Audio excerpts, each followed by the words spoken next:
Mga Lodi, pasensya na. Tagalog audio novel muna tayo ng Super Genes.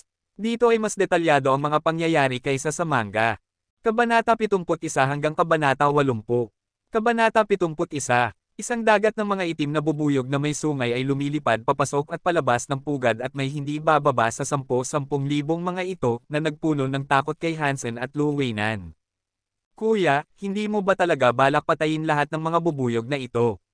Mukhang mga primitive na nilalang lang sila. Ang dami nila at kaya silang lumipad.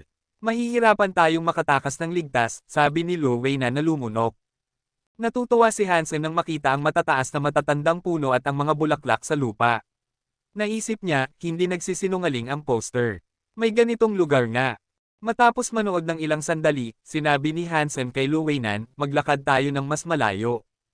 Kailangang sundan ni Lu Weinan si Hansen. Hindi sila naglakas loob na lumapit sa mga pugad, kaya lumipad sila ng mataas sa langit. Ang bukid ng bulaklak ay may habang 12-12 milya at may matataas na puno sa lahat ng dako. May malaking pugad ng bubuyog sa halos bawat puno. Walang nakakaalam kung gaano karami ang mga itim na bubuyog na may sungay sa lugar na ito. Nakakatakot lang isipin. Di nagtagal, nakakita si Hansen ng isang higanteng puno na 2 beses kasing taas ng iba. Ang pugad ng bubuyog sa higanteng punong ito ay kasing laki ng isang kastilyo, at may mga eskarlate na itim na bubuyog na may sungay na kasing laki ng isang kalapati na lumilipad papasok at palabas paminsan-minsan. Tumingin si Lu Weinan sa pugad ng may pinanibik at sinabi, mga mutant na nilalang ba ang lahat ng mga eskarlatang bubuyog na ito? Ilang mga ito? Medyo nagulat din si Hansen. Sinabi ng poster na nakakita siya ng isa. Bagaman nahulaan ni Hansen na dapat ay may higit sa isa, hindi niya nahulaan na magkakaroon ng isang buong pugad ng mga ito. Dapat may beast soul sa napakaraming mutant na itim na bubuyog na ito. Nasa sabik si Hansen, na pagtanto na mahirap harapin ang napakaraming mutant na itim na bubuyog na may sungay ng sabay-sabay. Ang karayom ng mutant na itim na bubuyog na may sungay ay kulay dugo pula at hindi bababa sa 2 pulgada ang haba. Mukhang matalim din ito. Walang makakalaban sa lason nito kung makakatusok. Pagkatapos ng lahat, mga mutant na nilalang sila. Ayaw ni Hansen na umasa ng lubusan sa kanyang sagradong dugong baluti. Kapag natusok ang baluti, mapapahamak siya. Ang tanging nakakatuwang katotohanan ay ang pinakamalapit na primitive na pugad ng bubuyog ay 1 milya ang layo, kaya ang primitive na mga itim na bubuyog na may sungay ay hindi naglakas loob na lumapit sa lugar na ito. Kapatid na Lu, oras na para subukan ang iyong katapatan. Tinapik ni Hansen si Lu Weinan sa balikat. Biglang nagbago ang ekspresyon ni Lu Weinan, kuya, ayaw mo bang ilayo ko ang mga mutant na itim na bubuyog na may sungay, tama? Mamamatay ako. Huwag kang maging pesimista. Well, hindi mo talaga kailangang pumunta doon mismo. Gamitin mo lang ang iyong bakal na may pakpak na ibon upang maakit ang kanilang pansin at gagamitin ko ang pagkakataong iyon upang sirain ang kanilang pugad. Kapag nagkagulo at nagkalat ang mga mutant na bubuyog, pwede na lang tayong pumatay ng ilan sa mga nag-iisa. Nakangiting sabi ni Hansen. Sinabi ni Hansen bago pa nakasagot si Lu Weinan, magaling ka, at bibigyan kita ng 2 mutant na bubuyog kapag nagtagumpay ang plano. Isipin mo, bata. Para mapigilan si Lu Weinan, nangako muna sa kanya si Hansen ng gantimpala. Biglang nilunok ni Lu Weinan ang sagot na sasabihin niya, tinapik ang kanyang dibdib at sinabi, karangalan ko na isugal ang lahat para sa iyo. Sabihin mo sa akin kung ano ang gagawin, kuya. Makakakuha siya ng ilang mutant na geno points mula sa 2 mutant na bubuyog. Napakaganda, nakikita kong may magagandang bagay sa iyo. Ikaw ang responsable sa pagdidirekta ng iyong bakal na may pakpak na ibon upang tusukin ang pugad at maakit ang karamihan sa mga bubuyog palayo. Pero huwag mong hayaang lumipad ng masyadong mataas ang ibon. Kung hindi sila masundan ng mga bubuyog, babalik sila sa pugad. Subukang panatilihin silang malayo hanggat maaari, at aasikasuhin ko ang iba, sabi ni Hansen. Nagulat na tumingin si Lu Weinan kay Hansen, kahit na mailayo ko ang karamihan sa mga bubuyog sa pugad, may natitira pa rin sa loob. Magiging ayos ka ba sa paglalakad ng ganito? Hindi inaasahan ni Lu Weinan na ipagsapalaran ni Hansen na lumapit mismo sa pugad na mas mapanganib kaysa sa bahagi niya. Hindi siya nasa direktang panganib sa paggamit ng bakal na may pakpak na ibon upang maakit ang mga bubuyog palayo. Kung lumala ang sitwasyon, maaari rin niyang ibalik ang Beast Soul Bird. Ang pugad ng bubuyog na parang kuta ay nakakabit sa puno ng kahoy at hindi madaling give aim. May plano ako. Bigyan mo lang ako ng oras at huwag mong hayaang bumalik ng masyadong mabilis ang mga bubuyog na iyon, kalmadong sabi ni Hansen. Hanggat malayo ang karamihan sa mutant na itim na bubuyog na may sungay, hindi siya natatakot sa isang dosenang maaaring nasa pugad pa rin. Gagawa ko. Nagtago si Luweinan sa likod ng isang malaking bato kasama si Hansen at inutusan ang kanyang bakal na may pakpak na ibon na kunin ang isang malaking bato gamit ang mga kuko nito at lumipad sa itaas ng pugad. Bang! Ibinagsak ng bakal na may pakpak na ibon ang bato sa pugad at ang tatlong talampakang bato ay gumawa ng isang malaking butas sa pugad. Sa isang ugong, ang mga mutant na itim na bubuyog na may sungay ay nagmadaling lumabas mula sa pugad patungo sa bakal na may pakpak na ibon na parang isang iskarlatang ulap. Mabilis na inutusan ni Luweinan ang bakal na may pakpak na ibon na ilayo ang mga mutant na itim na bubuyog na may sungay.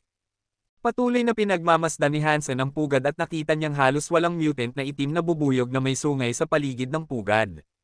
Nang mailayo ang mga mutant na itim na bubuyog na may sungay ng 12-dosenang yarda. Biglang tinawag ni Hansen ang Beast Souls ng lila na may pakpak na dragon at dugong mangangaso, hawak ang mutant na sibat na piteng, lumipad siya patungo sa pugad na parang isang mandirigmang centaur na may pakpak mula sa mitolohiya. Halos sa isang kisap mata, sumugod si Hansen sa pugad, sinira ang pugad ng husto. Pinaikot ang sibat sa isang bagyo, pinunit niya ang pugad na parang gawa sa papel. May ilang mutant na itim na bubuyog na may sungay na sumusubok na salakayin siya, ngunit lahat ay napatay ng sibat sa loob ng ilang sandali. Wala ni isa ang nakapigil sa kanya. May isang mutant na itim na bubuyog na may sungay na lumapit sa kanya, at ang sungay nito ay hindi man lang tumusok sa kanyang baluti, nag-iwan lamang ng isang maliit na puting marka dito. Nagulat si Luweinan. Alam niyang malakas si Hansen ngunit hindi niya alam na may ganito kagaling na shape-shifting beast soul si Hansen. Nang masira na ni Hansen ang kalahati ng malaking pugad ng bubuyog, isang bubuyog na 2 beses kasing laki ng isang mutant ay lumipad palabas, ang buong katawan nito ay transparent na parang pulang kristal. Sa sandaling lumipad palabas ang pinakamalaking bubuyog na ito, lahat ng mutant na bubuyog na naakit palayo ng ibon ay bumalik sa pugad na parang nakaramdam sila ng isang bagay. Mag-ingat ka, bumalik na ang lahat ng bubuyog. Maaaring iyon ang kanilang reyna. Sigaw ni Luweinan. Kabanata 72, nanginginig ang puso ni Luweinan. Mga 600 talampakan na lang ang layo ng Cowen kay Hansen.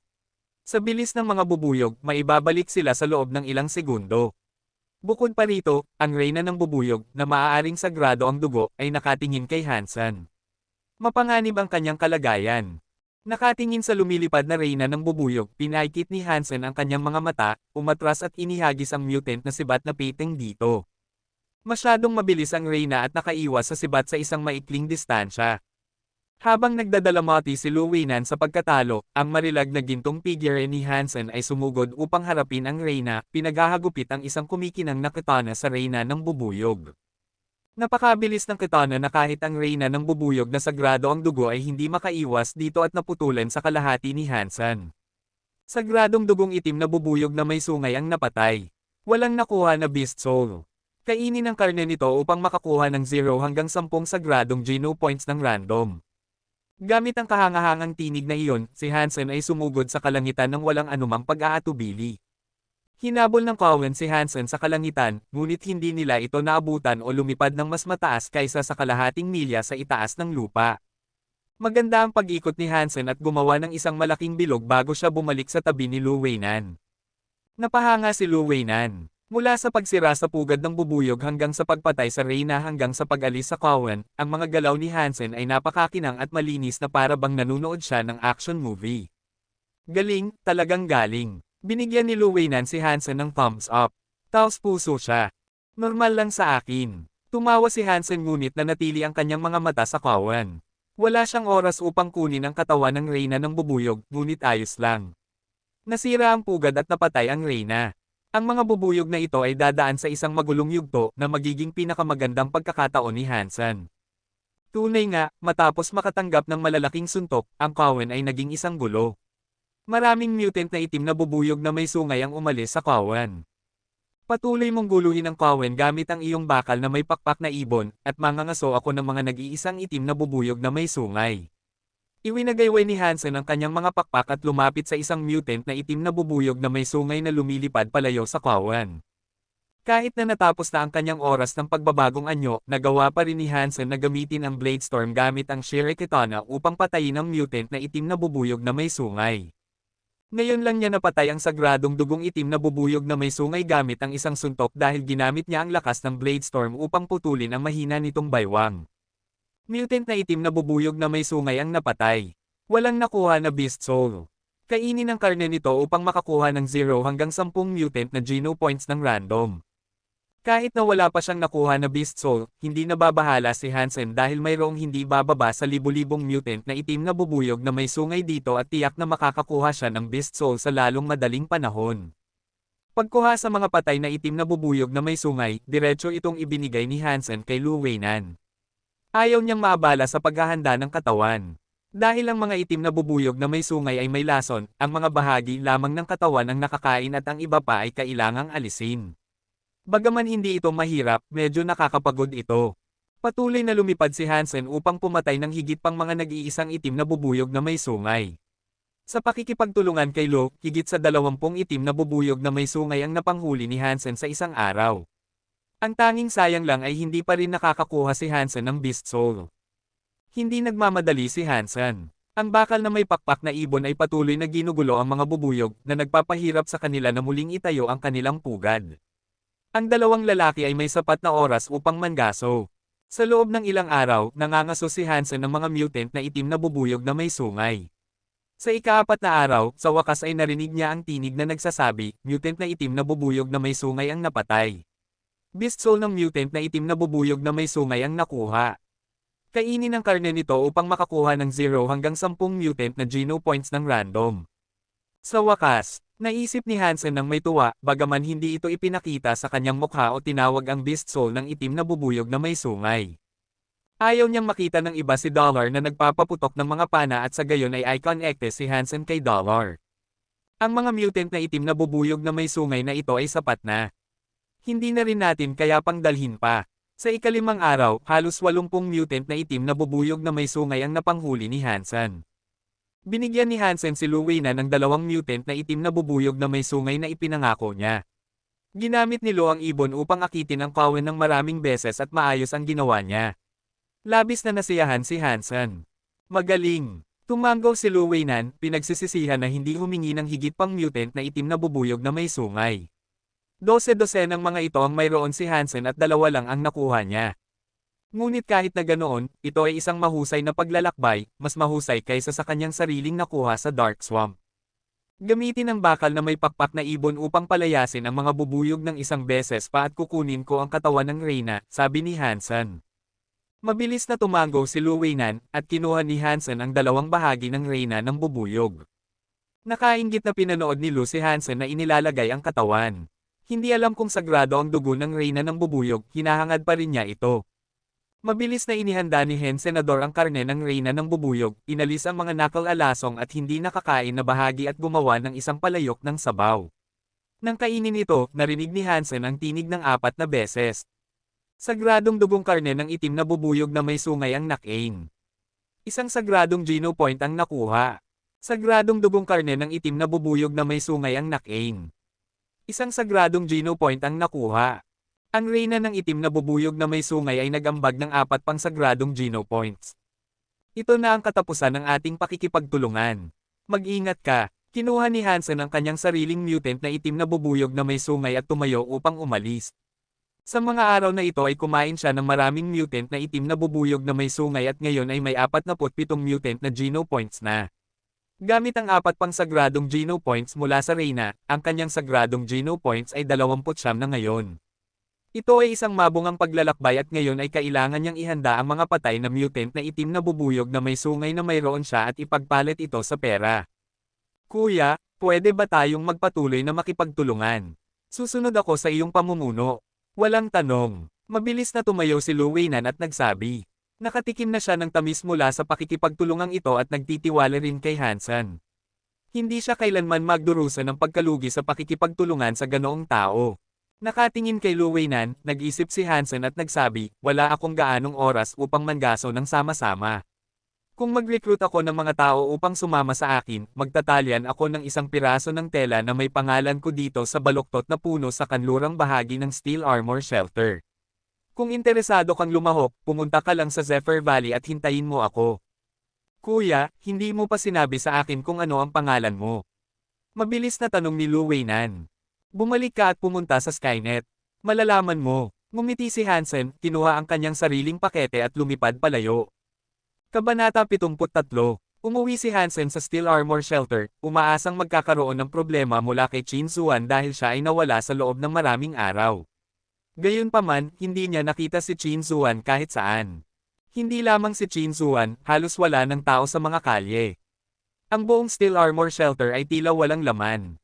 Nang sa wakas ay makakita siya ng isang lalaking nagmamadali sa kalye, mabilis na lumapit si Hansen at nagtanong, "Kaibigan, anong nangyayari? Nasaan ang lahat?" "Ito ka, Asfrick." Agad na nakilala ng lalaki si Hansen.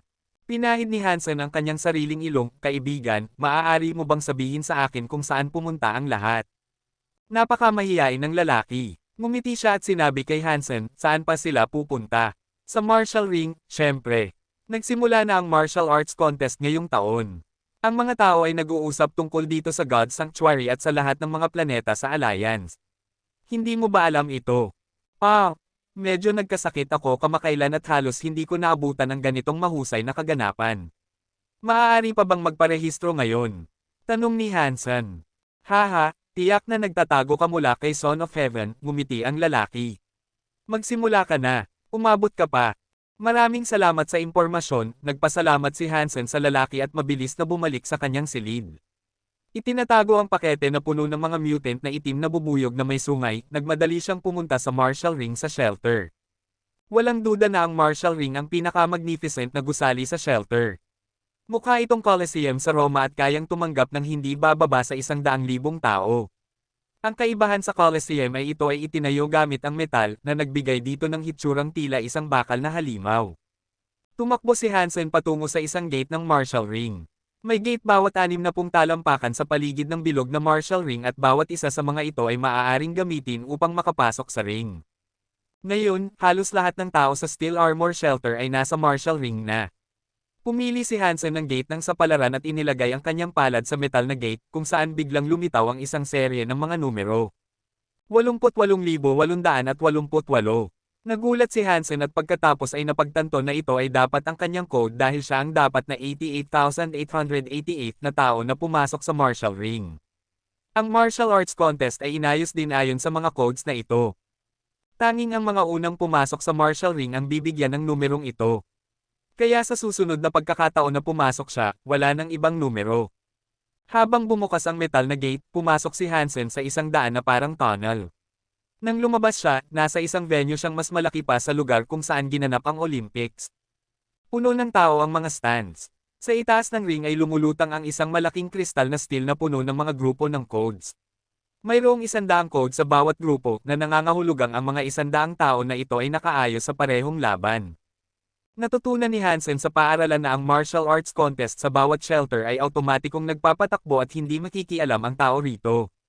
Ang preliminary round ay isinasagawa sa mga grupo ng 100 tao, at tanging ang huling natira sa entablado ang kwalipikadong makapunta sa susunod na round. Talagang ito ay isang mahigpit na pagpili. Dahil napakaraming tao ang nagparehistro, ang laban ay umabot lamang sa Group 50 sa ikatlong araw ng preliminary round, kaya malamang ay hindi pa siya kailangang gumawa ng anuman hanggang bukas. Tumingin si Hansen sa paligid, naghahanap kay Chin Zuan at sa iba pa. Bago niya mahanap si Chin Zuan, nakatagpo siya ng grupo ni Son of Heaven. "Huwag mong hayaang makita-kita sa aking grupo. O mamamatay ka." Malamig na nakatingin si Luo Tianyang kay Hansen. Sa huling pagkakataon na nagkita sila, natakot siya kay Hansen na isang kahihiyan para sa kanya. Tumingin din si Son of Heaven kay Hansen ng madilim. Bagaman hindi niya ito sinabi, alam ni Hansen mula sa kanyang hitsura na susubukan niyang patayin si Hansen sa anumang paraan kung sila ay nasa parehong laban. "Ikinalulungkot ko na dapat kitang bigin. Wala akong balak na makilahok sa martial arts contest," sabi ni Hansen na tila walang pakialam. Tiyak na makikilahok si Hansen, ngunit sa pangalan ni Dollard upang maipakita niya ang kanyang tunay na lakas. "Wala kang karapatang tawaging tao. Nakakahiya ka," sinabi ni Luo Tianyang na may pagkamangha na nagbigay ng sigaw sa buong gang. Hindi pinansin ni Son of Heaven si Hansen at naglakad sa tabi niya. Habang naglalakad siya, ngumiti at sinabi, "Chin Zuan, umunlad ka na naman. Mukhang sa taong ito ikaw ay magiging kampyon muli. Pinapuri mo ako." Huwag kalimutan na nandito rin si Dollar sa Steel Armor Shelter, casually nasabi ni Chin Zuan. Lumingon si Hansen at nakita si Chin Zuan, si Yang Manli at iba pang pangunahing miyembro ng Steel Armor Gang. Si Yang Manli ay nakakunot ang noo sa kanya. Matapos makipag-usap kay Chin Zuan, inakay ni Son of Heaven ang kanyang gang palayo. Nagbigay si Chin Zuan kay Hansen ng isang sulyap, habang si Yang Manli ay malamig na nagsabi, "Sa una akala ko ikaw ay mahiyain lamang, ngunit hindi ko inasahan na ikaw ay ganitong ketekot. Wala kang dangal at gulang ng isang tao." Pagkatapos niyang sabihin ito, umalis si Yang Manli kasama si Chin Zuan na hindi tumingin pabalik. Nang dumaan si Liu Hongtao kay Hansen, tinapik niya si Hansen sa balikat at ngumiti, "Hansen, ginawa mo ang tamang bagay. Ang isang tao ay makakayanan ang pansamantalang pagkatalo. Magpahinga upang mas maayos na tanawin, di ba? Walang dahilan upang ipagsapalaran ang iyong buhay." Ngunit sino man ay makikita ang pagdesdain at paghamak ni Liu Hongtao. Nakasulat ito sa kanyang mukha. Ang ibang mga miyembro ng Steel Armor Gang ay medyo nadismaya kay Hansen. Ang mga nakapasok sa core ng Steel Armor Gang ay mga estudyante ng military school o mga bagong enlist na sundalo. Tiyak na di na daw ng mga ito ang ganitong ketekot. Hindi nagbigay ng paliwanag si Hansen. Iniisip ng lahat na hindi siya makikilahok dahil natatakot siya kay Luo Tianyang na nakatulong sa kanyang pabor. Wala nang magtatanong kung bakit hindi siya nakikilahok o kung bakit wala siya nang lumitaw si Dollar. Ako'y hindi nagmamalasakit kung paano ako nakikita ng iba. Ang pinakamahalaga ay ang aking pamilya at ako ay makakaranas ng isang matatag na buhay, naisip ni Hansen sa kanyang sarili. Napakalakas ng Starry Group na wala siyang mapagkukunan upang labanan ang mga ito sa kasalukuyan. Kung malaman ni Son of Heaven na siya ay si Dollar ngayon at sinubukan siyang saktan sa Alliance, kahit na hindi siya natatakot, ano ang mangyayari sa kanyang ina at kapatid na babae? Kailangan kong maging mas malakas. Lumabas si Hansen mula sa martial ring, nakatingin sa ibaba. Walang kabuluhan ang manatili dahil hindi naman siya magiging susunod na laban sa araw na iyon. Matapos siyang mag-teleport sa teleport station sa Planet Roca, pinigilan siya ni Chin Zuan doon at tinawag siya sa kanyang opisina. "Natatakot ka kay Son of Heaven?" Tinutok ni Chin Zuan ang kanyang mga mata sa kanya, ang kanyang mga mata ay parang mga pangil na kayang tumago sa kanyang mga iniisip. "Oo." Tumango si Hansen, kailangan niyang matakot. Nang marinig ang sagot ni Hansen, hindi nagpakita si Chin Zuan ng pagkadismaya ngunit nagpatuloy sa pagtatanong, "Dahil sa iyong pamilya?" Kabanata 74. Nagulat si Hansen nang tumingin kay Chin Zuan. Ngumiti siya at sinabi, "Makinig ka sa akin, mag-apply ka sa Black Hawk. Kung makakapasok ka, garantisado kung hindi magtatangkang sakta ni Son of Heaven ang iyong pamilya." "Paano mo ito masisiguro?" tanong ni Hansen na nakatingin sa kanya. "Tuwing naglalaban tayo, naitala at minonitor ko ang iyong combat data. Masasabi kong tiyak na mayroon kang talento upang maging isang mahusay na sniper o archer. Ang iyong timing at prediksyon sa iyong kalaban ay kahanga-hanga," sabi ni Chin Zuan.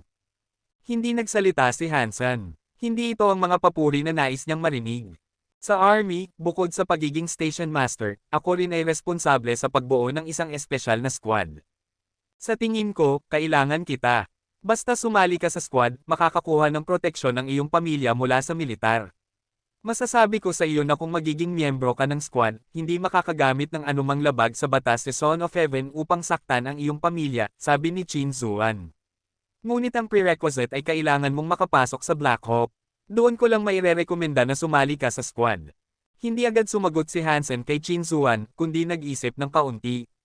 Tumingin siya sa kanya at nagtanong, "Maaari mo bang sabihin sa akin ang kalikasan ng squad na ito?" "Hindi." Agad na sumagot si Chin Zuan nang walang pag-aalinlangan. "Bigyan mo ako ng kaunting oras. Kailangan kong mag-isip," sabi ni Hansen. "Sige, mayroon pa akong oras. Isipin mo ito." Ngumiti si Chin Zuan at tila puno ng tiwala. Umalis si Hansen sa teleport station, umuwi at nagpahinga ng isang araw. Bumalik siya sa God Sanctuary kinabukasan ng hapon. Sadyang umikot si Hansen sa Steel Armor Shelter bago siya naglagay ng kanyang sagradong dugong armor at pumasok sa shelter, na nakakuha ng atensyon ng maraming tao. "Wow! Si Dollar mismo yan. Haha, lumabas na si Dollar. Narito ang aking anghel na si Dollar. Sa lahat ng tao sa First God Sanctuary, si Dollar lang ang aking idol." Ang buong Steel Armor Shelter ay naging tampok. Kahit na alam ng lahat na nandyan si Dollar, nagulat pa rin silang makita siyang lumabas. Hindi nagsalita si Hansen, kundi naglakad patungo sa Marshall Hall. Sa hindi nagtagal, maraming tao ang nagtipon sa likuran niya. Ang ilan na nakasali na sa contest ay bumalik sa Marshall Hall kasunod ni Hansen. Lahat sila ay nais makita si Dollar na lumaban ng personal. Malapit nang matapos ang preliminary round at kakaunti na lamang ang tao sa mga stands. Gayunpaman, agad na napuno ang Marshall Hall pagkaraan ng pagdating ni Hansen. Sinuri ni Hansen ang Marshall Steel at may dalawang grupo pa bago siya. Pagkatapos ay nakahanap siya ng isang unahan na upuan upang umupo. Hindi nagtagal ay dumating si Son of Heaven, si Fist Guy at si Chin Zuan. Masusing pinagmamasdan si Hansen, tiyak na papatayin siya ni Son of Heaven kung sila lamang ang naroon. Dollar, maaari ba tayong mag-usap? Lumapit si Chin Zuan kay Hansen at nagtanong. Ano iyon? Tugon ni Hansen sa isang mahina ang boses. Nais kong imbitahan ka na sumali sa Steel Armor Gang at maaari mong ipahayag ang anumang kondisyon, sabi ni Chin Zuan. Si Yang Manli ay nagsabi sa tabi, kung handa kang sumali sa Bullseye, ibibigay ko ang posisyon ng team leader sa iyo. Magiging perpektong archer ka. Pasensya na, hindi ako interesado na sumali sa Steel Armor Gang o maging isang archer, sagot ni Hansen. Dollar, sa palagay ko dapat tayong pag-usapan ng negosyo lamang. Kung mayroon kang mga beast souls o karne ng mutant o sagradong dugong mga nilalang, masaya akong magbabayad para dito. Halimbawa, ang beast soul ng Bloody Slayer, lumapit din si Fist Guy kay Hansen. Mayroon akong ilang mutant creature meat na ibebenta, sabi ni Hansen kay Fist Guy. Umilo ang mga mata ni Fist Guy, anong mga nilalang? Magkano? Mga mutant na bubuyog. Naayos na ang karne. May 20 hanggang 30 na bubuyog. Casual na sabi ni Hansen, ngunit nagulat ang mga tao sa paligid niya. 20 hanggang 30. Hindi mo naman sirain ang isang buong pugad ng mutant na bubuyog, di ba? Saan mo ito nakuha? Nagtanong ng mabilisan si Fist Guy. Huwag kang mag-alala kung saan ko ito nakuha. Sabihin mo lang kung interesado ka, sabi ni Hansen. Oo, syempre interesado ako. Kung talagang mayroon ka niyan, bigyan mo ako ng presyo at kukunin ko lahat, mabilis na sabi ni Fist Guy. Fist Guy? Anong ibig mong sabihin sa kukunin lahat? Akala mo ba patay na kami ni Chin Zuan? Bumungis ni si Son of Heaven at sinabi kay Hansen, 1,000,000 bawat isa. Bibilhin ko anuman ang mayroon ka. 1,000,000. Son of Heaven, huwag mong maliitin ang iba. Mag-aalok ako ng 1.2 million bawat isa, sigaw ni Fist Guy. Sininghat ni Son of Heaven si Fist Guy, 1.5 million. Sa tingin mo makakasabay ka sa akin? Ang pagiging mayaman ay hindi nangangahulugang handa kang magbid, 1.6 million, sagot ni Fist Guy na hindi magpapatalo. Huwag munang magbid. Wala akong balak na ibenta ang mga ito ng hiwalay, ni makipagpalit ng pera, sabi ni Hansen. Ibigay mo ang iyong presyo. Kahit na gusto na ni Son of Heaven na patayin si Hansen sa ngayon, nakikita ang malaking halaga ng karne ng mutant na mga bubuyog, ayaw niyang hayaang maunahan siya ng iba. Nais kong ipagpalit ang mga mutant na nilalang na ito para sa isang S-Class license para sa Saint Hall, tahimik na sinabi ni Hansen. Nang marinig ang mga salita ni Hansen, parehong tila ayaw si Son of Heaven at Fist Guy. Ang Saint Hall ay isang institusyong nagsasaliksik ng martial arts. Karamihan sa mga sikat na Hyper Geno Arts ay binuo ng Saint Hall. Nagbenta rin ang Saint Hall ng ilang advanced Hyper Geno Arts, ngunit may mga paghihigpit sa pagbili, lalo na para sa pinaka-advanced na S-Class Hyper Geno Arts.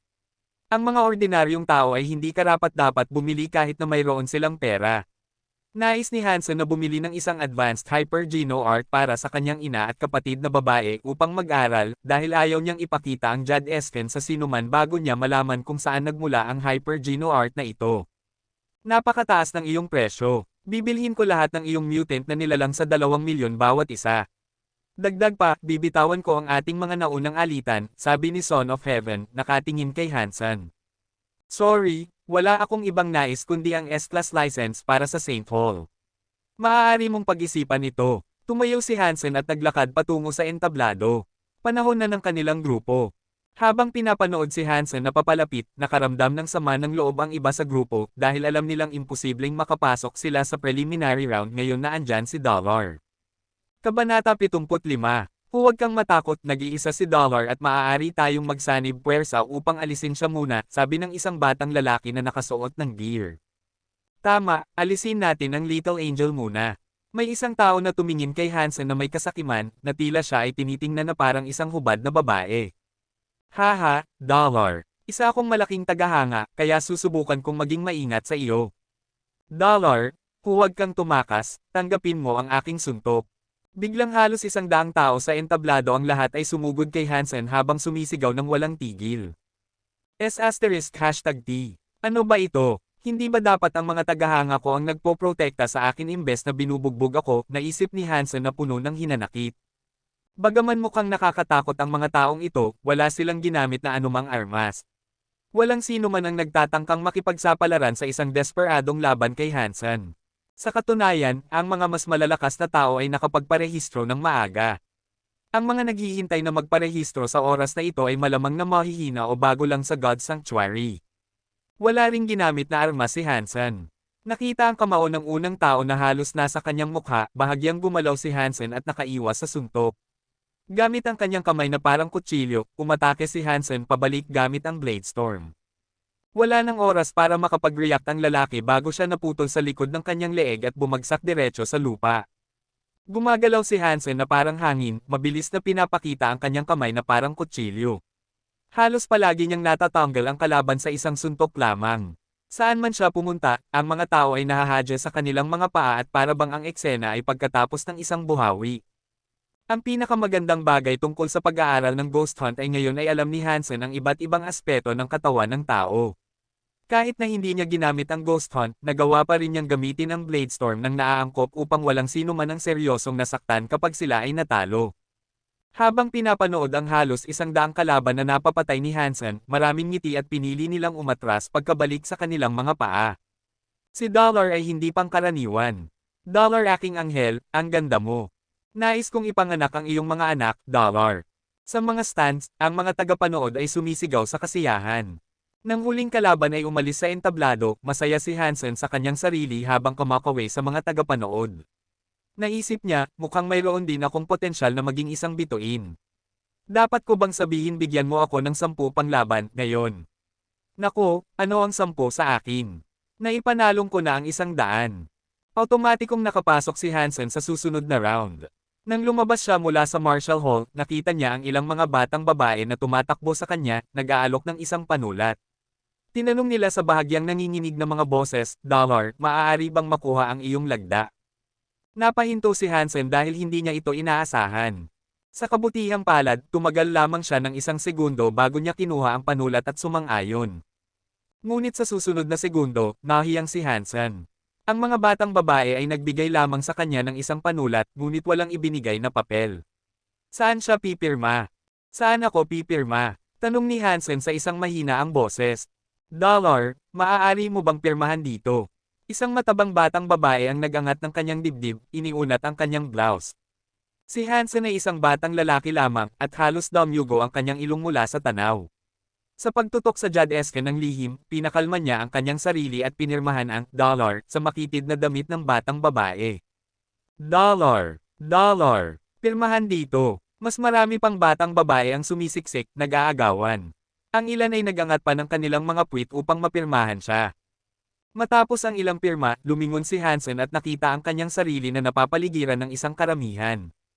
Isang lalaki na halos 6 na talampakan ang taas ang nagtaas ng braso at nagpapakita ng kanyang mga kalamnan kay Hansen, sumisigaw sa isang napakalambing na boses, Dollar, pirmahan dito please. Sa wakas ay nakalabas si Hansen mula sa Marshall Hall, at nagulat na makita si Son of Heaven, si Fist Guy at si Chin Suan na naghihintay sa kanya doon. Dollar, bukod sa lisensya upang bumili sa S-Class section, isasaalang-alang mo ba ang iba pang mga opsyon?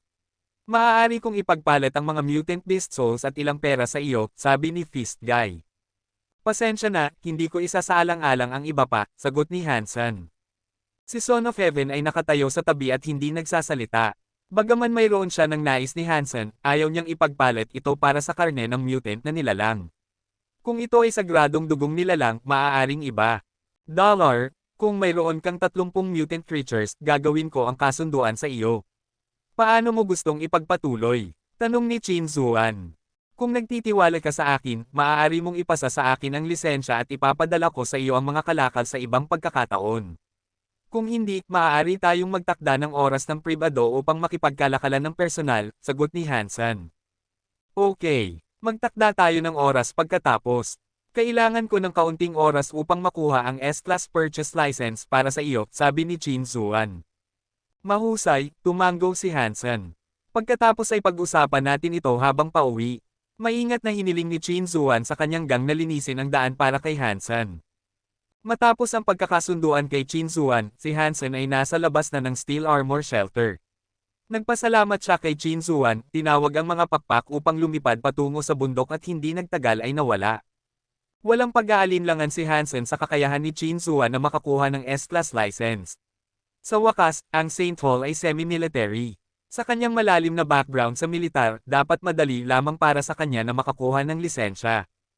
Matapos maglakad-lakad sa bundok ng ilang sandali, ginamit ni Hansen ang sarili niyang pagkakakilanlan upang makabalik sa shelter. Bumalik siya sa kanyang silid at ibinalot ang karne ng 30 mutant black stinger sa isang bag, handa na makipagkalakalan kay Chin Zuan bukas. Ang natitirang karne ng black stinger ay pinatuyong mabuti ni Hansen. Wala siyang balak na ibenta ito dahil itatago niya ito para kay Meowth. Napaka-smooth ng transaksyon. Nakakuha si Hansen ng S-Class license at nag-teleport mula sa God's Sanctuary. Nais niyang bumili ng Advanced Hyper Geno Art para sa kanyang ina at kapatid na babae upang mag-aral. Pagdating sa bahay, nag-login si Hansen sa Skynet at pumasok sa site ng Saint Hall. Gamit ang S-Class license, pumasok si Hansen sa opisyal na online community ng Saint Hall na hindi maa-access ng karamihan. Pagkatapos ay pumasok siya sa pinaka-advanced na seksyon, ang S-Class section. Maraming Hyper Geno Art sa S-Class section. Bagaman hindi ma-browse ang kanilang nilalaman, mayroong detalyadong paglalarawan ng bawat isa. Maingat na binasa ni Hansen ang mga paglalarawan. Ang bawat lisensya ay maaaring gamitin upang bumili ng isang Hyper Geno Art, kaya kailangan niyang mag-isip ng mabuti. Ang mga mutant black stingers ay maaari lamang ibenta sa pagkakataong ito dahil bababa ang halaga nito kung masyadong marami sa merkado. Kahit na manghuli pa si Hansen ng higit pang mutant black stingers, walang sino man ang magiging handang gumamit ng S-Class license upang makipagkalakalan para sa mga ito muli. Kabanata 76. Sa pagbabasa ng mga paglalarawan, si Hansen ay nahuhulog na sa kasiyahan. Maliban sa mga Hyper Geno Art na may mataas na prerequisites at tanging maaring i-practice ng mga may status na Evolver o mas mataas, nais ni Hansen ang bawat Hyper Geno Art na nakalista doon. Sa kasamaang palad, isang lisensya lamang ang maaaring gamitin upang bumili ng isang Hyper Geno Art. Nais ni Hansen na pumili ng isa na nakakapaglatag ng pundasyon para sa mas mabuting fitness para sa kanyang kapatid na babae. Sa ganitong uri ng Hyper Geno Art, hindi magiging inferior si Hanyan sa mga estudyante mula sa mga prestihiyosong paaralan. Mas magiging magaling siya sa kanila dahil kahit ang mga prestihiyosong paaralan ay hindi nag-aalok ng mga ganitong advanced Hyper Geno Art sa mga estudyante. Sa wakas, maingat na pinili ni Hansen at binili ang isang Hyper Geno Art na pinangalanang Holy Angel. Ayon sa paglalarawan nito, ang Hyper Geno Art na ito ay makakatulong sa pagpapabuti ng lahat ng uri ng genes at nasubukan na ito ng mahabang panahon. Ang pagsasanay dito ay maayos at hindi naglalaman ng masyadong maraming panganib, kaya ito ay perpekto para sa paglalatag ng pundasyon. Maraming nakapag-practice nito ang nakakita ng magagandang epekto. Ang Hyper Geno Art na ito ay nakatugon sa lahat ng mga kinakailangan ni Hansen. Madali itong i-practice at may mababang panganib. Maraming nakapag-practice din ito, kaya kahit na mapansin ng mga tao na ang kanyang ina at kapatid na babae ay nag-aaral ng Holy Angel, hindi sila magtataka. I-download ni Hansen ang tutorial ng Holy Angel at sinuri ito. Nagulat siya nang makita na ang S-Class Hyper Geno Art na ito ay hindi pa rin kasing ganda ng kanyang Jad-escan. Sino si Zulong yan? Paano siya nagkaroon ng ganitong kahangahangang Hyper Geno Art? Natuwa si Hansen na hindi niya pinahintulutan ng sino man na makita ang Jad-escan. Magkakapareho ang Holy Angel at Jad-escan, kaya hindi na kailangang mag-practice si Hansen ng Holy Angel. Kung may nagtatanong sa kanya kung aling Hyper Geno Art ang kanyang pinapractice, maaari lamang siyang sumagot ng Holy Angel, na isa pang dahilan kung bakit siya bumili nito, napakahirap talagang matukoy ang Jad-escan mula sa Holy Angel. Itinago ni Hansen ang tutorial ng Holy Angel at pumunta sa St. Paul upang sunduin si Hanyan. Nais niyang umuwi siya upang mag-practice ng Holy Angel, kaya kailangan niyang itigil ang pamumuhay sa campus sa loob ng ilang panahon. Ang guro ni Hanyan ay isang 29 na taong gulang na babae na nakasuot ng propesyonal na suit. Sa ilalim ng kanyang palda na hanggang tuhod, talagang naipakita ng flesh-colored stockings ang kanyang mahahabang binti. Nakabunot ang kanyang buhok at nakasuot siya ng isang pares ng wire-rimmed glasses. Bagaman mukhang mahinhin at puno ng karisma ng mga matured women, alam ni Hansen na tiyak na siya ay nasa second God Sanctuary, na siyang minimum na pamantayan para sa mga guro sa St. Paul. Ikaw ba ang kapatid ni Hanyan? Bahagyang kumunat ang noo ni Kuwench kay Hansen. Opo, ginang. Nais kong bigyan ka ng ilang araw na pahinga para kay Yan, sabi ni Hansen. Hindi natuwa si Kuwench at nagsabi ng may kasuklaman, nasaan ang mga magulang mo? Bakit hindi sila dumating? Masama ang kanilang kalagayan. Ako ay nasa tamang gulang na at maaari nang ituring na isa sa mga tagapag-alaga niyan. Maaari mong sabihin sa akin kung mayroon kang nais ipahayag, sabi ni Hansen. Mabilis na sumagot si Kuwench, ano ang iniisip ng mga magulang mo tungkol sa edukasyon? Akala ba nila ay magiging maayos ang lahat kung magbabayad sila at ipadala ang kanilang anak sa isang mahal na paaralan? Matagal nang nagsimula ang paaralan, ngunit hindi pa dumating ang mga magulang mo o nagtanong tungkol sa kanyang pag-aaral kahit isang beses. Alam ba nila kung ano ang kailangan ni Hanyan? Ikinalulungkot ko, ginang. Maraming nangyayari sa pamilya. Kami ang may kasalanan. May nangyari ba kay Yan?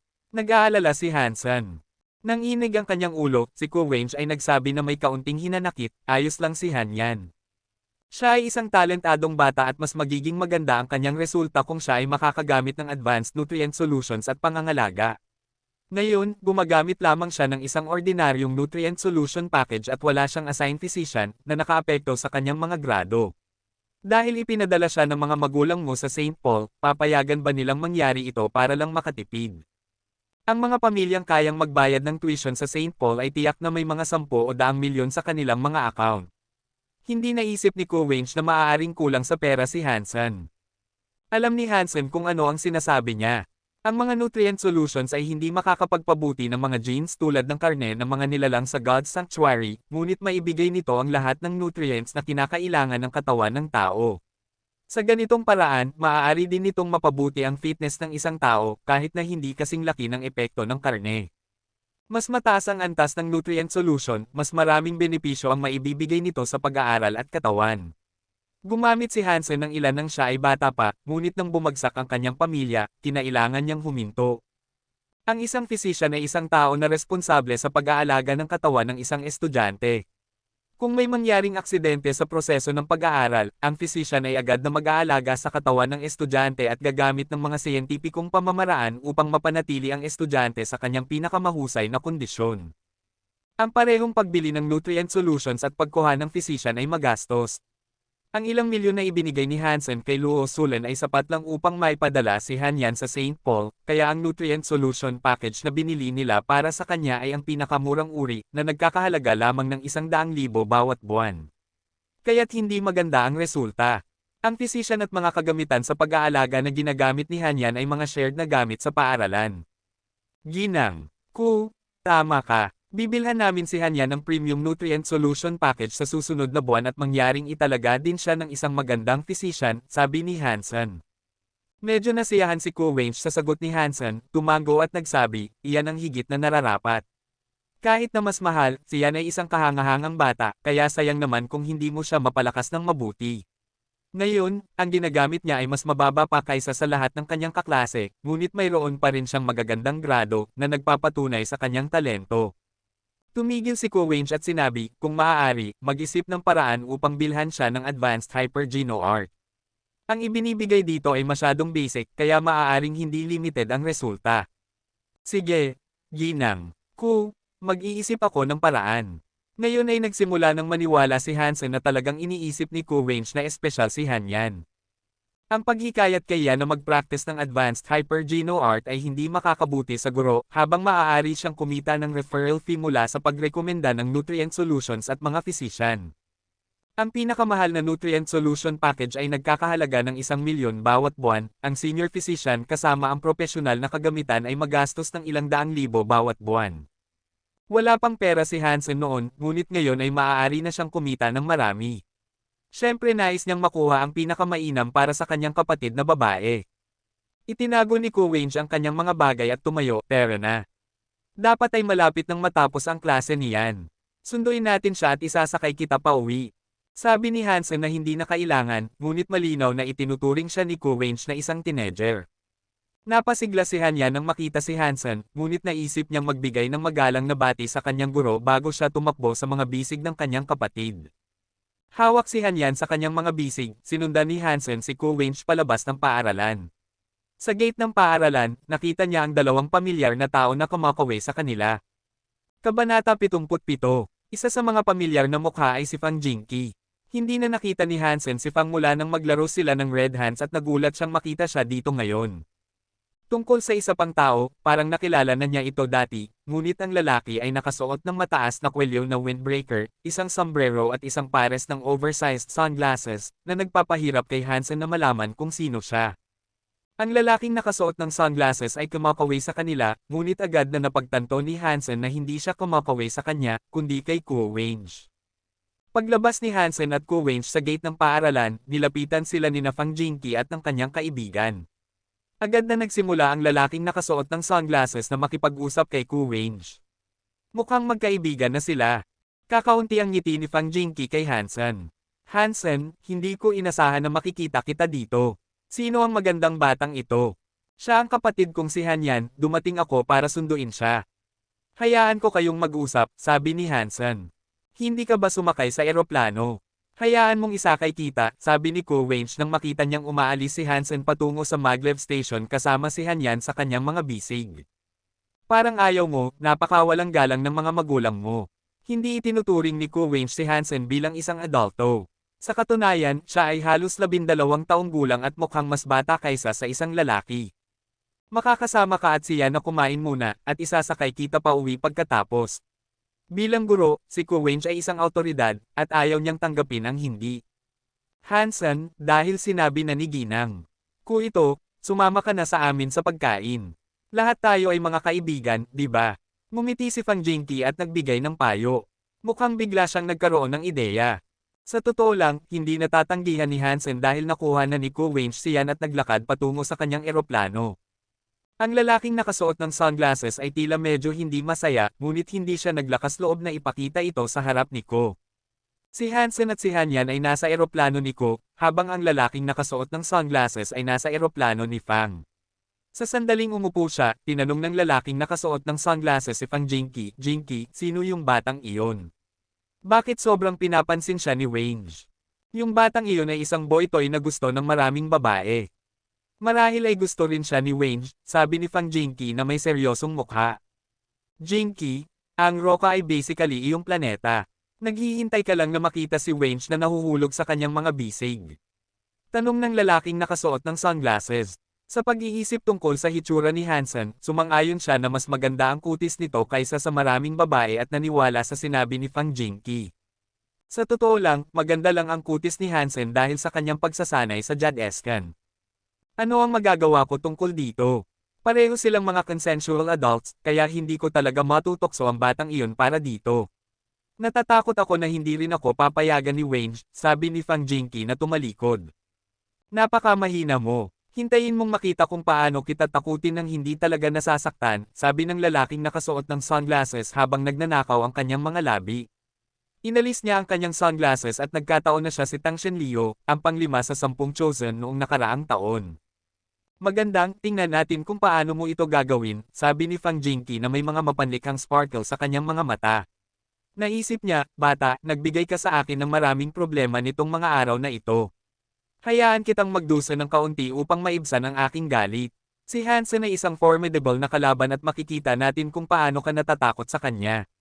Dahil nagdusa si Fang Jingqi sa mga kamay ni Hansen noong nakaraang pagkakataon, natatakot siya kay Hansen. Ngunit sa pagkakataong ito, maaari niyang gamitin si Hansen upang iparamdam kay Tang Shenleo ang sakit. May kakayahan si Tang Shenleo, ngunit kayang tamaan ni Fang Jingqi ang mga tamang hula tungkol sa kanya. Gayunpaman, talagang nawala ang kanyang kumpiyansa nang naglalaro sila ng Red Hands kay Hansen. Kung nagkaroon ng labanan sina Tang Shenleo at Hansen, hindi akala ni Fang Jingqi na mananalo si Hansen. Ngunit kung ito ay mga laro lamang sa hapagkainan, naniniwala si Fang Jingqi na magiging miserable si Tang Shenleo. Nais din ni Fang Jingqi na makita si Tang Shenleo na talo ng lubusan ni Hansen, upang hindi na ito magyabang tungkol sa kanyang sarili araw-araw, na para bang ang lahat ay dapat sumamba sa kanya dahil siya ay chosen. Ang lugar na kanilang pinuntahan ay isang club na eksklusibo para sa mga distinguished at aristocrats. Hindi kwalipikado si Hansen at yan na makapasok, ngunit dahil ang natitirang partido ay lahat VIP doon, maaari silang maging plus ones.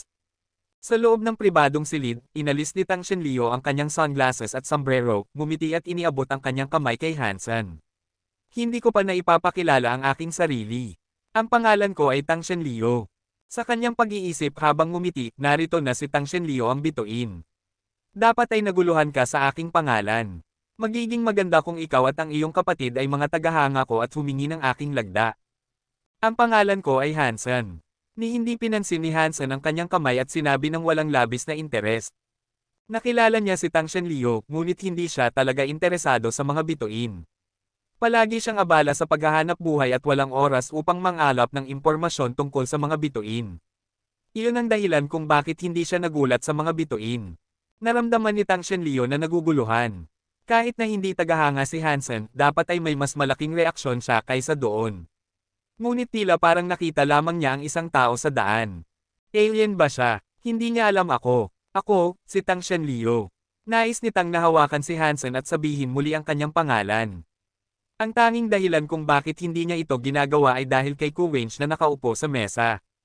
Halos napatawa si Fang Jingqi, alam niya ng natural kung ano ang iniisip ni Tang. Maya-maya, dinala ng waiter ang iba't ibang pagkain at inumin na mukhang mamahalin. Hindi pa naranasan ni Hansen at Hanyan ang alinman sa mga ito dati. Dahil sa ibang tao ang nagbabayad, kumain si Hansen ng walang anumang pag-aalinlangan at madalas na naglalagay ng masarap na pagkain sa plato niyan. Si Yan ay hindi kumain ng labis tulad ng kanyang kapatid, ngunit talagang nag-enjoy din sa pagkain. Hindi natuwa si Ku Wench sa kabastusan ni Hansen, ngunit lalo pa siyang nagustuhan si Hanyan. Sa kabutihang palad, si Hanyan ay ipinadala sa St. Paul at naging estudyante ko. O kaya ay masisira ang isang magandang batang katulad niya dahil sa kanyang pamilya. Nagtakda si Ku Wench na turuan ng mabuti si Yan at panatilihin siyang malayo sa kanyang kapatid. Kabanata 78. Ang pag-inom ng walang laro sa pag-inom ay palaging medyo boring. Paano kung maglaro tayo ng kaunting laro? Hindi nagtagal ay nagmungkahi si Tang Shenleo ng isang laro. Laro sa pag-inom. May bata dito. Ipinagpag ni Ku Wench ang kanyang mga mata kay Tang. Tumwing si Tang kay Fang Jingqi at ngumiti ang huli at nagsabi, Wench, huwag mag-alala. Walang labis na labis. Maganda ito para sa mga bata. Lumiko si Fang upang tanungin si Tang, paano ang red hands? Nang sabihin ni Fang Jingqi ang mga salitang ito, bahagyang nagulat si Hansen. Akala niya ay sinusubukan ni Fang na ipahamak siya, ngunit sa katunayan, mukhang siya ay nagtatakip kay Tang Shenleo. Nakanguso si Tang. Ang red hands ay masyadong madali at hindi magandang laro para sa pag-inom. Maglaro tayo ng pouring the wine. Pouring the wine, na iminungkahi ni Tang Shenleo ay isang laro kung saan ang dalawang manlalaro ay umuupo sa magkabilang panig ng mesa na may baso ng alak at isang plato sa ibabaw nito. Ang dalawa ay maglalaro ng rock paper scissors muna at ang panalo ay dapat kunin ang alak at ibuhos ito sa mukha ng talo. Ang talo ay kailangang kunin ang plato at harangan ang alak gamit ito. Ang larong ito ba ay angkop? Si Fang Jingqi ay alam lamang na si Hansen ay mahusay sa red hands ngunit hindi sigurado kung magiging magaling siya sa larong ito. Well, kayong tatlo ang maglalaro. Dadalhin ko si Yan sa gym. Natatakot si Ku Wench na ito ay magiging masamang impluwensya sa maliit na bata at inakay siya palayo. Nang umalis ang mga babae, si Tang ay naging mas komportable at hinamon si Hansen, lahat tayo ay mga lalaki dito kaya huwag matakot na mawala ng mukha. Uubos ka ba ng oras o hindi? Siyempre, ngunit walang saya ang laro kung walang postahan, sabi ni Hansen. Nang marinig ang sagot ni Hansen, natuwa si Fang Jingqi. Sa isip niya, mukhang kumpiyansa si Hansen. Tang, magpapahiya ka sa sarili mo. Itatala ko kung gaano kakahirap at ipapakita ito sa iyo kung maglakas loob kang magyabang muli. Natuwa rin si Tang sa sagot ni Hansen. Naisip niya, buti na lang at hindi alam ng batang ito kung sino ako, kung hindi ay hindi siya maglakas loob na maglaro sa akin, lalo na ang magmungkahi ng postahan. Ano ang postahan? Nagkunwaring nagatubili si Tang Shenleo. 100,000 bawat round. Si Hansen ay nag-aalala lang tungkol sa perang pambayad para sa mga nutrient solutions at physician niyan, higit sa 1,000,000 bawat buwan ay talagang labis para sa isang karaniwang sambahayan. Hindi niya pa nga nakukuha ang halaga para sa unang buwan sa kanyang account at kinailangan pang magbenta ng karne ng mutant creature pabalik sa God Sanctuary upang makuha ito. Ngunit ang natira lamang sa kanya ay mga mutant black stingers at talagang ayaw niyang magbenta pa ng higit pa pagkatapos ng 30 na ibinente niya kay Qin Zuan. Kung masyadong madalas lumabas ang parehong nilalang, bababa ang halaga nito at maaaring isipin ng mga tao na madali itong hulihin. Kaya, hindi nabalak ni Hansen na magbenta ng mutant black stingers maliban kung kinakailangan. Maganda, talagang gusto kong maglaro kasama ang isang tuwid na tao tulad mo. 100,000 bawat round. Talagang natuwa si Tang sa loob.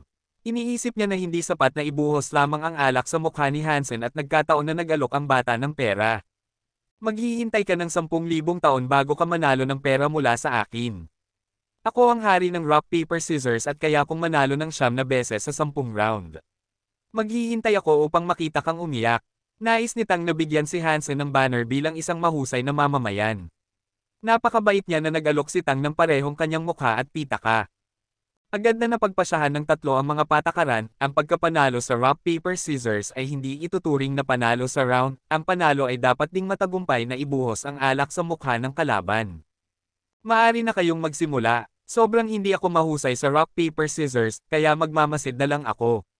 Nang nagpasya sila kung sino ang unang maglalaro, itinaas ni Fang ang kanyang mga kamay. Wala siyang intensyon na maglaro at nais lamang ay record ang laro. Sige, maaari kang maglaro kapag napagod na kami. Natuwa si Tang sa pag-alis ni Fang Jinky dahil nagbigay ito sa kanya ng mas maraming oras upang ipahiya si Hansen. Naghanda si Tang ng plato at isang baso ng alak sa mesa. Ang baso ay isang ordinaryong baso at kayang humawak ng mga 5 ounces ng alak. Pwede bang tubig na lang? Mungkahi ni Hansen. Natatakot siya na mabasa si Tang ng alak at hindi magiging ligtas kung masunog siya. Ang tubig ay boring. Alak ang gagamitin. Hinding-hindi palalampasan ni Tang ang pagkakataong ipahiya si Hansen. Hindi na nagsalita si Hansen. Sinabi ni Tang Shenliu kay Fang Jinky, Fang, ikaw ang tumawag nito upang maging patas. Natatakot akong may magtatanong sa resulta kung hindi. Okay. Sumang-ayon si Fang Jinky, tumayo sa pagitan ng dalawa, linisin ang kanyang lalamunan at tumawag, rock, paper, scissors. Nang sabihin ni Fang Jinky ang scissors, halos sabay na umabot ang mga kamay ni Hansen at Tang Shenliu. Si Hansen ay gumamit ng scissors, habang si Tang ay gumamit ng rock. Sa kasiyahan ng pagkapanalo, kinuha ni Tang ang baso ng alak at ibinuhos ito kay Hansen. Sa kasamaang palad, nakataas si Hansen ng plato na may kaunting pagkabahala at naharang ang alak. Maaaring hindi talaga magaling si Hansen sa larong ito. Nag-atubiling tanong ni Fang Jinky dahil hindi niya inaasahan na matatalo si Hansen. Sa pagtingin sa nakangiting mga mata ni Hansen, hindi niya maiwasang umiling, hindi, si Hansen ay brutal.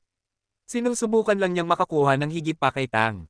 Naiintindihan na ang nangyayari, ngumiti si Fang Jinky at naisip, Tang, ikaw ay nasa panganib ngayong gabi. Susubukan kong i-record ang lahat. Siyempre, si Hansen ay nagtatakip kay Tang dahil siya mismo ang humiling dito. At si Tang ay sapat na mayaman din. Ang iba ay maaaring hindi makapagbigay ng postahan, ngunit dahil si Tang ay maaaring kumita ng higit sa 10 milyon sa isang performance match, marahil ay hindi siya magdaramdam sa pagkawala ng ilang milyon. Ang laro mismo ay isang pagsubok ng reflexes at timing. Parehong rock paper scissors at ang pagkuha ng bagay na dapat piliin ay mataas ang pangangailangan para sa reflexes. Ang sino mang makaganti ng mabilis ay may malaking bentahe sa laro. Gayunpaman, ang mas mahalaga ay ang kakayahang mahulaan ang susunod na galaw ng kalaban, na siyang esensya ng rock paper scissors. Kabanata 79. Hindi master si Hansen sa rock paper scissors, ngunit naglaan siya ng pagsisikap upang mapabuti ang kanyang kakayahan sa paggawa ng mas tumpak na prediksyon. Hindi ito para sa mga laro, kundi para malaman ng maaga ang mga ugali at galaw ng mga nilalang. Para sa isang archer, ito ay tiyak na isang napakahalagang kakayahan. Halos sino man ay maaaring sumukat sa isang target. At maraming tao ang kayang makakuha ng bullseye mula sa 150 talampakan. Gayunpaman, ang mga nilalang ay hindi mananatiling nakatayo sa lahat ng oras, kaya mahalaga ang kakayahang mahulaan ang kanilang mga galaw. Upang makuha ang mabilis na pagkakataon, maagang mahulaan ang kilos ng kaaway, at bumaril upang pumatay ay mga espesyalidad ni Hansen. Kung hindi, hindi niya sana pinili ang archer upang sanayin. Nang una siyang pumasok sa God Sanctuary, wala siyang magandang busog at pana, kaya nag-practice siya ng sneak attacks na may mas mataas na pangangailangan para sa prejudgment at reflexes. Ang kaunting pagkakamali ay mag-iiwan sa kanya na hindi makapatay ng nilalang sa isang suntok na magreresulta sa pinakamasamang counterattack. Pagkatapos ng kanyang unang buwan sa God Sanctuary, hindi siya kailanman nagkamali sa isang atake na nagpapatunay ng kanyang natatanging kakayahan sa prejudgment at timing. Ngayon na may napakaraming Geno points na nakuha, malaki ang pagbuti ni Hansen sa kanyang reflexes. Mahirap para sa sino man na manalo laban sa kanya sa ganitong larangan. Rock paper scissors. Sa sandaling sinabi ni Fang Jingqi ang scissors, sabay na umabot ang mga kamay ni Hansen at Fang Jingqi. Si Hansen ay gumamit ng scissors, habang si Fang ay gumamit ng paper. Hindi inaasahan ni Tang na matalo, at nang umabot sa kanya na dapat niyang kunin ang plato, ang kanyang mukha ay nabuhusan ng alak at may ilan pang pumasok sa kanyang mga butas ng ilong na nag-iwan ng nasusunog na sensasyon. Natalo si Tang ng 1 punto. Maingat na isinulat ni Fang Jingqi ito sa isang notepad. Siyempre, hindi tinanggap ni Tang ang pagkatalo ng maayos. Matapos panasan ang kanyang mukha gamit ang tuwalya, nakatitig siya kay Hansen at sinabi, ulitin natin. Siyempre, masaya si Hansen na sumang-ayon. Muli silang naglaban. Naangkin ang titulong hari ng rock paper scissors, mas mababa sa 40% ng mga round ang napanalunan ni Tang, habang nagawa ni Hansen na harangan ang alak na ibinuhos niya sa bawat pagkakataon. Sa mga round kung saan natalo si Tang sa rock paper scissors, mas mabilis si Hansen sa kanya at lagi siyang natatalo na nagiiwan kay Tang na nabuhusan ng alak. Sa simula, pinupunasan pa ito ni Tang, ngunit kalaunan ay sobrang nakatutok siya sa pagkatalo sa kanyang kalaban na hinayaan na lamang niya ito. Hindi. Maglaro tayo ng finger guessing sa halip. Madaling mandaya sa rock paper scissors, hindi nakatiis na sumigaw si Tang Shenliu matapos matalo ng 7, at pagkatapos ay 8 na sunod-sunod. Sige, ngunit pakiusap, sabihin sa akin ang mga patakaran, dahil hindi ko pa nalalaro ang finger guessing, sabi ni Hansen. Madali lang ang mga patakaran, ipinaliwanag ni Tang ang mga patakaran. Ang finger guessing ay katulad na laro ng rock paper scissors, ngunit sa finger guessing, ang mga kamay ng dalawang manlalaro ay dapat laging nakalagay sa harap ng kanilang katawan, upang mas malinaw na makita ng kabilang partido at mas mababa ang pagkakataon ng pandaraya at pagbabago ng isip. Hindi pa nalalaro ni Hansen ito, kaya natalo siya sa unang 4 na rounds ng finger guessing, ngunit hindi talaga natuwa si Tang sa katotohanan ito dahil hindi siya makapagbuhos ng alak sa mukha ni Hansen. Pagkatapos ng 4 na rounds, na-master ni Hansen ang diwa ng finger guessing at ang kanyang mahusay na kakayahan sa prejudgment at mabilis na reflexes ay nagbigay sa kanya ng bentahe muli. Patuloy na bumuhos ng alak sa mukha ni Tang na nagpasidhi ng kanyang pagnanais na manalo. Sa loob ng ilang sandali, siya ay naging sobrang basa na para bang kakalabas lamang mula sa isang timba ng alak. Pati ang kanyang pantalon ay nababasa ng alak. Naisip ni Tang, paano ito nangyari? Dapat akong maging invincible. May mali. Nakita ni Fang Jingqi na miserable si Tang at sinubukan siyang pigilan ng 2 beses. Ngunit si Tang ay ganap na nababaliw, at ang lahat ng gusto niya ay maibalik ang kanyang pera. Kailangan kong makabawi. Kailangan kong mabasa siya ng alak din. Hindi, tiyak na mananalo ako sa susunod na mga rounds. Isang panalo, kailangan ko ng isang panalo kahit isa. Hayaan mo akong magkaroon ng isang panalo. Isang-isa lang at titigil na ako. Ang mga inaasahan ni Tang ay unti-unting lumiit, ngunit sa huli ay wala siyang napanalunan sa isang round. Sa huling ilang rounds, si Tang ay naging gulo at hindi na siya makapanalo sa finger guessing, kaya si Hansen ay may kumpletong kontrol. Nakita ni Ku Wench na umabot na sa huli at dinala siyan pabalik sa pribadong silid. Inisip niya na marahil ay miserable si Hansen ngayon, naglalaro ng mga laro ng pag-inom kasama si Tang Shenliu at Fang Jingqi. Nang lapitan niya ang silid, hindi siya nakarinig ng anuman, kaya nagtataka siya kung si Hansen ay lasing na sa puntong iyon. Pagbukas ng pinto, nagulat siya. Si Hansen at si Fang Jingqi ay nakaupo sa mesa, umiinom ng tsaa habang nag-uusap. Si Hansen ay mukhang sober at malinis, na para bang walang nangyari. Gayunpaman, si Tang ay nakaupo sa sofa nag-iisa, nabasa at pagod. Naisip ni Ku Wench na si Tang ay halos katulad ng biktima ng pag-atake, na ang kanyang mga mata ay puno ng luha. Tang, ano ang nangyari sa iyo? Nagulat na tanong ni Ku Wench. Sa anumang paraan, hindi niya maaring paniwalaan na si Tang Shenliu ang napag-initan. Naiintindihan na ni Tang kung ano ang nangyari. Nang hindi sinasagot siya, bigla siyang sumugod kay Fang Jingqi, sumisigaw, "Sampang ka Jingqi, paano mo nagawa sa akin ito?" Hindi masyadong sigurado kung ano ang nangyayari, nakita ni Ku Wench na nakangiti si Hansen sa kanya. Nagtanong siya, "Ginang, Ku, magkano ang halaga ng mga Advanced Nutrition Solution Packages?" Ngayon siyan ay nasa package na nagkakahalaga ng $100,000 bawat buwan, na ang epekto nito ay napakalimitado. Ang intensity ng kurso sa St. Paul ay malamang na tumawag para sa package na nagkakahalaga ng $300,000 bawat buwan. Kung hindi, ang kanyang mga grado at fitness ay parehong magdurusa, ipinaliwanag ni Kuwange. Kung gagamit siya ng top package, kasama ang serbisyo ng senior physician, magkano ang magiging halaga nito taon-taon? Muling nagtanong si Hansen. Kung ganoon, maaari mong piliin ang S-level package ng paaralan, na naglalaman ng pinakamahusay ng lahat at nagkakahalaga ng 15 milyon bawat taon. Tiningnan ni Kuwange si Hansen na may kakaibang pag-usisa. Mahusay, pakiusap ay bilhan siya ng S-level package kapag nagkaroon ka ng pagkakataon, sabi ni Hansen matapos niyang makita ang bagong nailipat na $16.7 milyon sa kanyang account. Kabanata 80. Pag-uwi sa bahay, pinakita ni Hansen kay Yan ang tutorial ng Holy Angel at hiniling sa kanya na kabisaduhin ito. Gamit ang holographic demonstration, hindi mahirap matuto. Dahil matalino, nakabisado ni Yan ang Holy Angel pagkatapos manood ng ilang beses lamang. Kinabukasan, ang Geno solution na tugma sa Holy Angel ay naihatid sa kanilang tahanan ng mga tauhan ng St. Paul. Hiniling ni Hansen kay Yan na inumin ito ayon sa mga tagubilin.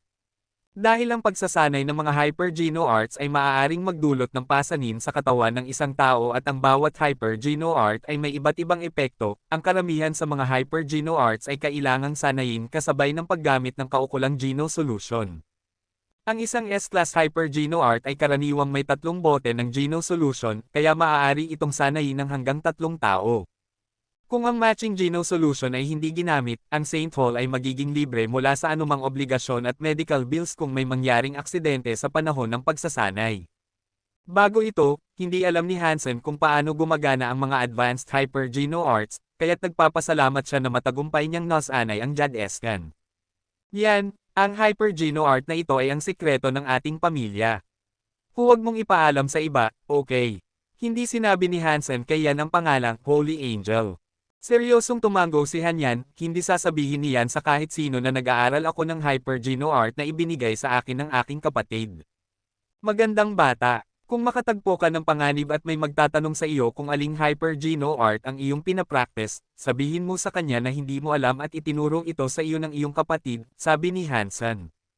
Naiintindihan ko, sabi ni Hanyan ng may paggalang. Magaling. Tinapik ni Hansen ang ulo ni Hanyan, nakaramdam ng awa para sa kanyang kapatid. Ang mga batang lumaki sa mahihirap na pamilya ay mas handa sa pagharap sa mga problema. Nagkaroon si Hansen ng ilang taon na walang problema noong bata pa siya. Gayunpaman, nang ipanganak si Hanyan, ang kanilang pamilya ay bumababa na, kaya hindi pa siya nakaranas ng magandang buhay. Dahil dito, mas mature siya kaysa sa mga kapantay niya. Si Luo Sulan ay nasa Second God Sanctuary nitong mga araw at umuwi lamang noong ika-4 na araw mula nang bumalik si Hansen. Ipinakita rin ni Hansen kay Luo Sulan ang Holy Angel, na nagulat sa kanya. Kahit na hindi siya masyadong marunong tungkol sa mga Hyper-Geno Arts, masasabi niya na ito ay hindi ordinaryong bagay dahil ang tutorial ay maingat na inayos. Senador, saan nanggaling ang Hyper-Geno Art na ito? Nag-aalalang tanong ni Luo Sulan. Nanay, huwag kang mag-alala. Binili ko ito, sabi ni Hansen. Paano mo nakuha ang ganitong uri ng pera? Muli niyang tanong. Nanay, mas malakas ako kaysa dati at sumali ako sa isang military gang sa Steel Armor Shelter. Ang Hyper-Geno Art na ito ay isang simula lamang. Mas magiging maganda ang ating buhay sa hinaharap, ipinaliwanag ni Hansen kung paano siya sumali sa Steel Armor Gang ni Chin Zuan, pinapatahan ang kanyang ina. Anak, malayo ka na ang narating. Ang mga mata ni Luo Sulan ay basa sa kaligayahan. Napakarami niyang paghihirap na tinitiis upang makita ang araw na ito. Nanay, huwag kang maging emosyonal. Magandang bagay ito. Si Hansen ay may higit sa 1 milyon na natitira sa kanyang account matapos magbayad para sa S-level package para kay Yan.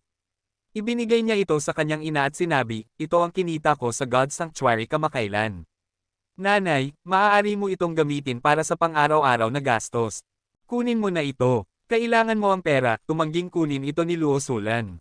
Ayos lang. Kasama na ako sa isang military organization at ang boss ko ay mabait. Magkakaroon pa ng marami sa hinaharap. Sinusubukan ni Hansen na ihanda si Luo Sulan para sa higit pang magagandang balita. Senador, tandaan mong huwag kang maging agresibo. Huwag kang madamay sa anumang gulo, sabi ni Luo Sulan ng may pagmamakaawa. Nanay, naiintindihan ko. Kilala mo ang anak mo. Palagi akong low-key, mabilis na sabi ni Hansen.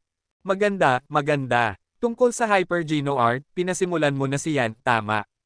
Sabihin sa kanya na huwag itong ipagyabang, sakaling mainggit ang mga tao. Mula ng aksidente ng ama, si Luo Sulen ay nagbago ng husto at palaging natatakot na ang kanyang mga anak ay nasa panganib. Nanay, huwag kang mag-alala. Sinabi ko na kay Yan at ipinangako niya sa akin na hindi niya sasabihin. Hindi, kailangan kong sabihin sa kanya muli ng personal. Tumayo si Luo Sulen at pumunta upang hanapin si Yan. Habang pinapanood si Luo Sulen na umalis, nakaramdam si Hansen ng matinding kalungkutan. Kung hindi dahil sa aksidente ng kanyang ama, si Luo Sulen ay hindi magiging ganoon kaingat at nabubuhay sa takot sa buong araw. Ano ang nangyari? Ikinalulungkot ni Hansen na siya ay bata pa at wala siyang maintindihan. Ang alam lamang niya ay nagkaroon ng aksidente ang kanyang ama. Tinatanong niya ang kanyang ina at si Ji Zhang, ngunit pareho silang nag-aatubili na magsabi ng anuman. Alam ni Hansen na hindi ito isang aksidente lamang. Sa opisina ng station master sa teleport station, inilagay ni Yang Manli ang isang kapsula sa harap ni Qin Zuan. Station master, sigurado ka bang nais mong gamitin ito? Tiningnan ni Yang Manli si Qin Zuan na kinuha ang kapsula. Kailangan kong malaman kung bakit ayaw niyang pumunta sa Black Hawk, at kung nais niyang sumali sa aking squad, sabi ni Qin Zuan. Napakaraming lalaki na tulad niya, duwag, sakam at malabog. Hindi na kailangan pang akitin siya. Sa tingin ko dapat nating gawin ang lahat upang makuha si Dollar sa ating panig na maaaring maging pinakamahusay na archer, sabi ni Yang Manli. Ngumiti lang si Qin Zuan. Si Dollar ay syempre kahanga-hanga, ngunit ang isang lalaki na tulad niya ay hindi magbibigay sa atin ng anumang pagkakataon upang kontrolin siya. Si Hansen ay may talento pa rin, at sa tingin ko magagawa niya ito ng mabuti. Ngunit ang taong kailangan ko ay dapat na may malinis na record at handang sumali sa aking squad na nangangailangan ng ilang pagsisikap upang kumpirmahin. Nais pang magsalita ni Yang Manli ngunit pinigilan siya ni Qin Zuan, maliban kung makuha mo si Dollar na sumali sa ating squad, si Hansen ang aking pipiliin. Hindi sumagot si Yang Manli, ngunit palihim na nagpa siya na hanapin si Dollar at hikayatin siya. Hindi alam ni Hansen kung ano ang nakita ni Qin Zuan sa kanya na nais niyang sumama sa kanyang squad ng husto. Bago siya pumasok sa teleport station, sinigurado niyang hindi siya nakikita ni Qin Zuan. Sa kasamaang palad, walang may tatago sa ilalim ng kanyang ilong. Nakatingin kay Qin Zuan na nakatayo sa harap niya na may mahinang ngiti sa kanyang mukha, kinailangan ni Hansen na lumapit. Matagal na rin simula nang maglaban tayo. Ipakita mo sa akin ang iyong pag-unlad. Napansin ni Hansen na hindi binanggit ni Qin Zuan ang ibang mga bagay, palihim siyang nakahinga ng maluwag. Si Hansen ay mas mahusay na ngayon, ngunit hindi niya naglakas loob na ipakita sa kanya ang lahat ng kanyang kakayahan. Kahit na ginawa niya, malamang na matatalo pa rin siya. Uminom ka ng tubig. Inalis ni Qin Zuan ang kanyang helmet at kumuha ng 2 bote ng tubig. Binuksan niya ang isang bote para sa kanyang sarili at ibinigay ang isa kay Hansen. Wala nang hinala si Hansen at uminom mula sa selyadong bote ng tubig. Hansen, sa tingin mo ba ay maganda ako? Biglang tanong ni Qin Zuan. Maganda, syempre naman, nagulat si Hansen at tumingin sa kanya, hindi naiintindihan kung bakit niya tinatanong ang katanungang ito. Hindi ito ang kanyang estilo. Sa tingin mo ba ay mas maganda ang labi ko o ang mga mata ko? Muli niyang tanong. Nakaramdam ng pagkahilo si Hansen. Hindi niya maiwasang tumingin sa bibig ni Qin Zuan at unti-unting lumipat ang kanyang paningin at napunta sa kanyang maliwanag na mga mata.